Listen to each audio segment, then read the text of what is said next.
Here's a sneak peek from today's episode. The content we're putting out should be to benefit you, not to just pat ourselves on the back or feel good about, some post that we made or a blog article that dives deep into, what we do on our half day Fridays or something like that. Welcome to the Content Amplified podcast, brought to you by Masset. Our goal is to help you get more from your marketing content. Each episode is a 10 to 15 minute interview with industry experts that share amazing insights to help you squeeze as much juice from your content as you possibly can. Here's today's interview.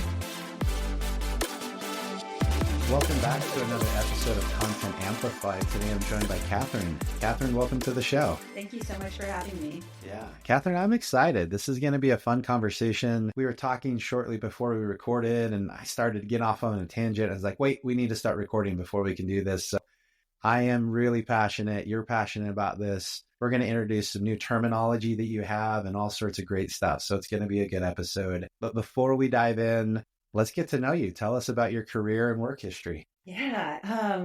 So I have what I've always referred to as a very eclectic marketing background. I've done a little bit of everything and actually a lot of everything at this point in my career. My experiences kind of got its kickstart in more larger companies. I worked for Boston Consulting Group, specializing in marketing consulting, and then spent about 5 years at Amazon, leading various marketing teams across their retail department, including a failed startup business within Amazon, which was effectively a version of Amazon's Geek Squad that didn't quite pan out. And then I moved over to Meta back when it was known as Facebook and did product marketing for Facebook and Instagram, helping them launch their e-commerce business. So Facebook shops, Instagram shops. I did some employment branding. I led the global employment branding team at Wayfair for a stint. And then most recently, I entered into the startup world and I was VP of marketing at a VC-backed startup that specialized in ed tech.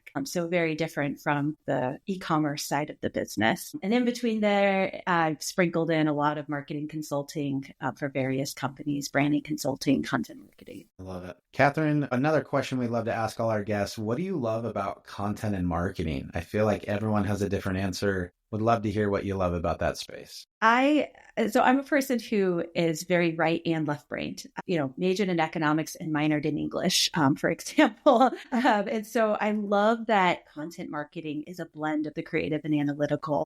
You can't have good content marketing without having a mix of both. And I just love how it challenges both sides. And you have to flex into both sides of your brain. The other thing I'm going to add a quick bonus is I love that marketing at its truest form helps to reduce asymmetric information. It helps to allow customers to make an informed decision, which at the end of the day should benefit both the consumer and the company selling, because you'll get more happy customers because they've found the right solution for them. And that's true. I think your econ English major split, you were probably one of one at your university doing that. That's a pretty fun one. And I love that answer, the whole brain. You get to use all of the different parts. And I do think that that's a great part of marketing. And honestly, why there's so many different backgrounds when it comes to marketing. I think it's people who want both the art and the analytical all mixed into one. So I love that.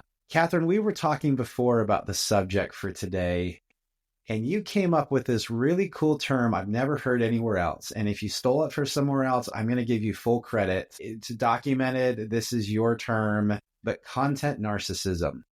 Mm-hmm. And talking about that versus authentic, valuable, relationship building content, and how there's kind of a big contrast in kind of the content world today. What do you mean by content narcissism? What does that actually mean to you? Yeah. And apologies if I, my subconscious picked it up somewhere, but I had never heard it either until it came out of my mouth. What I mean by content narcissism is that so many companies churn out content because they know they have to.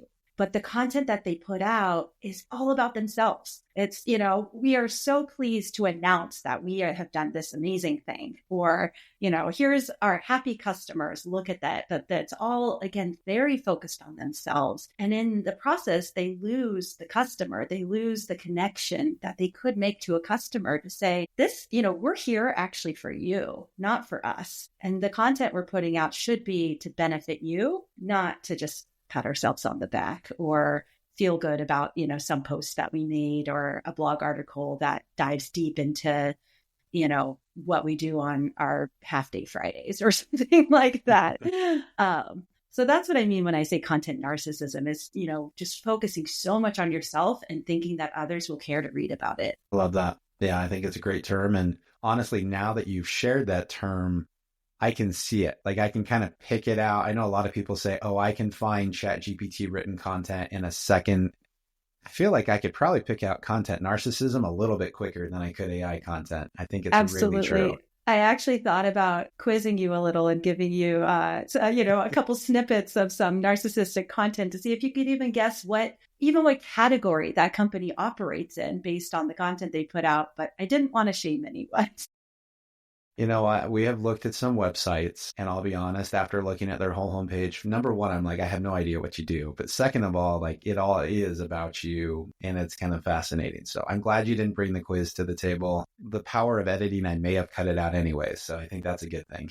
So when we're looking at content narcissism, obviously we recognize it's not the right way of doing it. I don't think anyone's looked at the term narcissism and said, oh yeah, that's a good thing, right? What does authentic content look like? What, in your opinion, does that need to be? How can companies shift from talking about themselves to actually using content to build relationships? Yeah, it's a great question. What authentic content really looks like is, and this is a term I did not make up. It has been as old as marketing itself. Show, don't tell, right? If you are truly an expert in a certain area, which hopefully you are, if you're putting out products and services and offerings that claim to solve a pain point in that area, show that passion, talk about it, talk about the problems your customers are facing, and talk about all the various solutions that could be out there, not just your own. Show that you're an expert and that you have a reason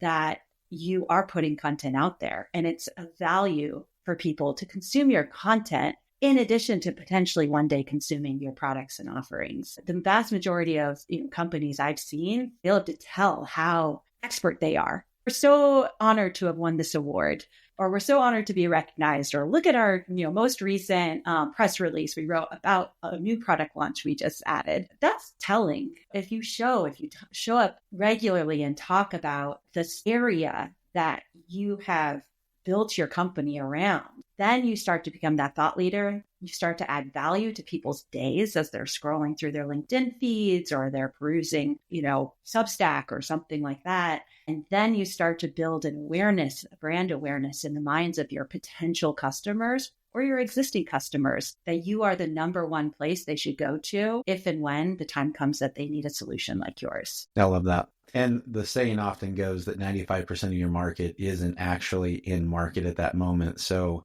the 5% of people are the ones that care about the content about you, but the vast majority of people looking at your content have no desire to hear about you. They just want to build a relationship with you and learn about what you have to share and offer. So I think that's really cool. When you look at it, I feel like there's a trend that's happening where businesses are posting less from a business account and it's coming from the employees. Does that play a role in the authenticity side of things? And why are people doing that? How should we do it? Should we do it? What are your thoughts there? It 100% plays a role. People are so much more authentic than companies. They just are. If you think about going to a networking event, you're meeting people. You rarely go talk to the mascot of a company. It's companies are these, just faceless, giants. And most people don't want to spend their time interacting with a faceless giant, but they do like to interact with people. And so, I personally follow a number of CEOs, VPs of marketing, VPs of sales, whoever, VPs of products, whatever it might be. I don't follow hardly any companies, mostly because their posts are so narcissistic. If you don't work for that company, you're probably not that interested in what they have to say. So I absolutely have seen that trend that especially leaders within a company are starting to post their own content that benefits their company, but it's done in a much more raw, real, authentic way. And it conveys the passion that they have about the subject area more than the passion they have about how awesome their company is. I love that. So one thing, though, that I think businesses kind of struggle with is they lose control when they let their employees start to publish. It may not be unified as much. People may not be then incentivized to do it. At a business, how would you encourage this kind of content creation, distribution, just that mentality? How would you kind of build a culture around that kind of authentic content? That is the crux, right? It's a challenge. If you work at a company that doesn't value that, it's going to be really hard to change that culture. The best companies I've seen that do it well are the ones where the CEO or the CMO or whoever it is that is willing to put that content out is almost a self-starter. They want to do it. Whether they can do it is another question. And that's where content marketers could come in. I've ghostwritten LinkedIn posts that have done it way better at my previous companies than any company post has ever done, especially at drawing in new customers and increasing engagement. The best thing that a marketer could do to try to pitch internally, gain some support in doing this type of content marketing would be to do a couple case studies of other companies who are doing it well. Look at, the first one that comes to mind is Sam Jacobs at Pavilion, who has posted specifically about posting and how, he started it as an experiment. I don't have the numbers in front of me, but he, in a year's time can attribute an incremental several $1,000,000 of revenue to his company based on his organic LinkedIn posts. So there's, data out there that a marketer could take to their internal company and say, hey, this is worth at least trying. And then my second recommendation would be to start small. Start with just one person. Don't open it up and say, hey, can everyone start being an influencer on LinkedIn? Because you will lose control very quickly. But part of the authenticity comes from a bit of a lack of control. So if it seems overly engineered, it won't be that different than your company's own company account. You might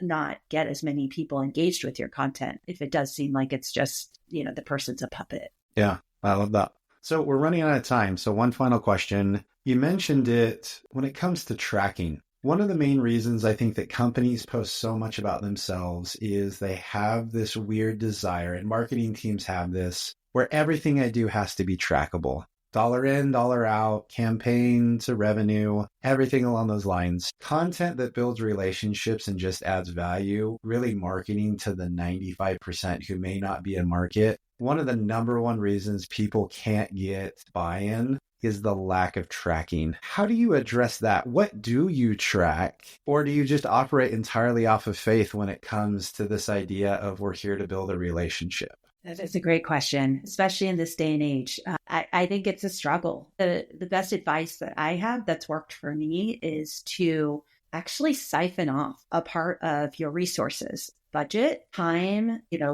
headcount, whatever it might be, to kind of longer term bets and give yourself a longer timeline to track, because there are lagging indicators when it comes to this type of brand building, relationship building, to your point about 5% versus 95%.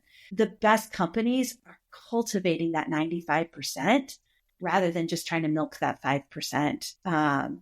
And if you're not, you have to do both, right? But clearly separating it, having separate KPIs and separate timelines for when you're expected to measure those will start to give you a better signal as to whether your content strategy for, the authentic content is working well or not versus the content around, kind of the narcissistic content we talked about. I love that. I love it. Well, Catherine, I think we could talk about this for days, but to keep these episodes short and easy for people to consume, we've run out of time. Thank you so much for the insights. I'm guessing there are going to be people that want to continue the conversation with you. how and where can they connect with you online? Absolutely. LinkedIn, that's everyone's favorite social platform these days. So please reach out to me on LinkedIn. And yeah, would love to continue this conversation. I'm clearly very passionate about it. I love it. And for anyone listening, all of Catherine's information will be in the show notes below, so you can click and connect with her there. Catherine, again, thank you so much for the time and insights today. I really appreciate it. Thank you, Benjamin. I appreciate it as well. Thank you for listening to the Content Amplified podcast. Please subscribe and leave us a review. And for additional ways to get more out of your content, visit our website at getmasset.com. That's getmasset.com. And tune in next time to the Content Amplified podcast.